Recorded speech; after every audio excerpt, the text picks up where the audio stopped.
Yesus harus lahir? Kenapa dia harus datang? Begini, untuk menyelamatkan manusia atau makhluk dengan sosok seperti Anda, seorang diri, itu mutlak menuntut kematian Allah. Saudara, ingat baik-baik dan garis bawahi pernyataan saya. Untuk menjadi juru selamat bagi sosok diri seperti Anda, seorang diri saja, mutlak menuntut kematian Allah. Tapi Allah bisa mati nggak? Enggak. Nggak bisa. Tetapi saudara, hukum materialnya bilang kalau kamu makannya itu, kamu pasti mati. Jadi saudara, satu-satunya perbuatan hukum yang dapat memulihkan hidup kita dan sekaligus memulihkan hukum Allah yang tercederai oleh pelanggaran kita itu adalah kematian. Tapi kematian kita sebagai orang berdosa nggak mungkin. Masa utang bayar utang? Orang berdosa dibayar dengan orang berdosa. Jadi harus ada pemenuhan logika penebusan. Penebusan itu menuntut harga setimpal. Berapa harga kita yang hilang? Tuhan Yesus pernah bilang begini dalam Markus 8 ayat 36. Apa artinya kamu memiliki seluruh dunia kalau kamu kehilangan nyawa? Apa implikasi dari ayat itu? Ayat itu mau berkata bahwa Anda seorang diri, harga Anda lebih mahal dari seluruh dunia. Wow. Tapi ingat baik-baik, kalimat Kristus itu bukan kalimat literal. Itu adalah sebuah majas. Majas itu artinya ungkapan. Ungkapan itu disebut dengan par, proton, proparte. Penyebutan separuh untuk sebagian. Jadi yang Yesus maksudkan dunia di situ adalah segala sesuatu yang ada dalam ruang dan waktu ini. Berapa besar dan berapa luas ruang dan waktu. Para astronom memberi kita informasi bahwa garis tengah semesta yang terukur ini, saudara, panjangnya itu 95 triliun tahun cahaya. 1 tahun cahaya itu kalau dikonversikan ukuran jarak kita yaitu kilometer, itu 1 tahun cahaya itu sama dengan 94,6 triliun kilometer. Yesus bilang begini, semesta raya itu kalau kamu pakai sebagai penebusan pada hari penghakiman itu tidak berguna. Wow. Kamu tetap masuk neraka karena upah dosa ialah mati. Mengapa? Karena saudara, harga yang hilang daripada kita itu memang bukan seharga sebesar ini. Mazmur 8 ayat 4 sampai 6 berkata begini, ketika aku melihat langit buatan tanganmu, ketika aku melihat gugusan bintang sebagai hasil kerja jari jemarimu, siapakah manusia sehingga engkau mengingatnya? Siapakah manusia sehingga engkau memahkotainya dengan kemuliaan? Engkau membuat dia, kamu sendiri, hampir sama seperti Allah. Kenapa pemazmur bilang manusia itu hampir sama seperti Allah? Saya kira pemazmur mengingat Kejadian 1 ayat 26-27. Ketika sampai di hari yang ke-6, Allah mengambil keputusan menjadikan tanah itu, debu tanah itu, menurut gambar dan rupanya. Jadi saudara tahu, dosa ketika kita pilih sebagai perbuatan sadar, yang hilang dari hidup kita adalah kemuliaan Allah, gambar Allah. Pertanyaan saya, apa kira-kira yang dapat saudara buat di bawah kolong langit bumi atau dari hidup saudara yang harganya sama dengan harga kemuliaan Allah? Tidak. Itu sebabnya saudara, Kristus harus datang untuk membayar harga penebusan itu. Tentang Kristus, Yohanes berkata, pada mulanya adalah firman, NRK, Logos, sebuah identifikasi kedirian yang berangkat dari kekekalan hingga kekekalan.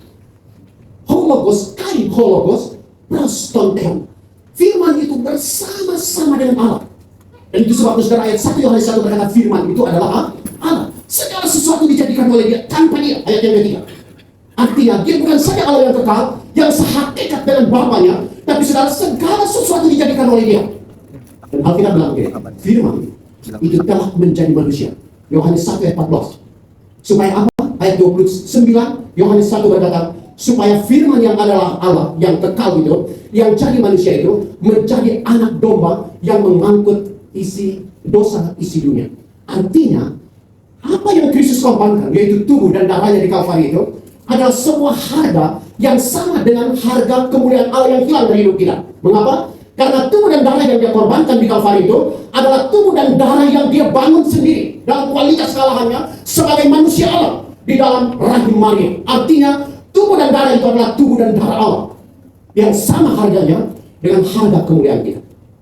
Itu sebabnya saudara, kalau saudara mencari juru selamat, saudara harus mencari seorang yang dapat membayar harga penebusan saudara.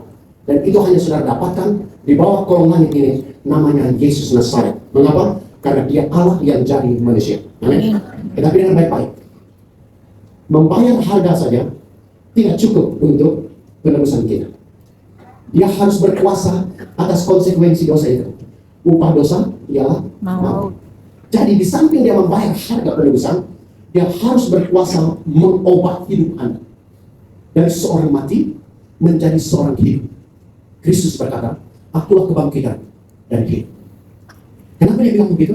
Saudara, PB perjanjian baru 27 kitab 30% berbicara tentang fakta saja. Artinya dia benar-benar mati. Dia benar-benar dikuburkan dalam kubur Yusuf Arimatea. Tidak ada yang dapat menyangkal kematian itu. Tapi saudara tahu, hari Minggu 3 hari setelah kematiannya, ia bangkit seperti yang dikatakan, akulah kebangkitan dari hidup. Barang siapa percaya kepadaku, ia tidak akan hidup mati melainkan hidup. Yohanes 11 ayat yang ke-25.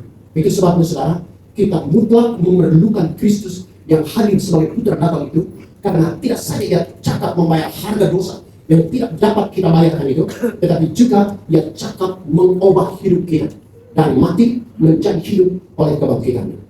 Amin. Jadi saudara, Natal seharusnya mereview, menyegarkan kita kembali, merefresh hidup kita akan kesadaran kita bahwa oleh imanku bersama dengan Kristus, aku seorang yang percaya, aku seorang yang sudah diselamatkan, yang hari ini diproyeksikan oleh providensi Allah menjadi serupa dengan dia di surga. Roma 8 ayat 29 hingga 30. Tapi persoalannya adalah, berapa kali saudara dengar ini? Berapa kali saudara bersuka cita karena berita ini?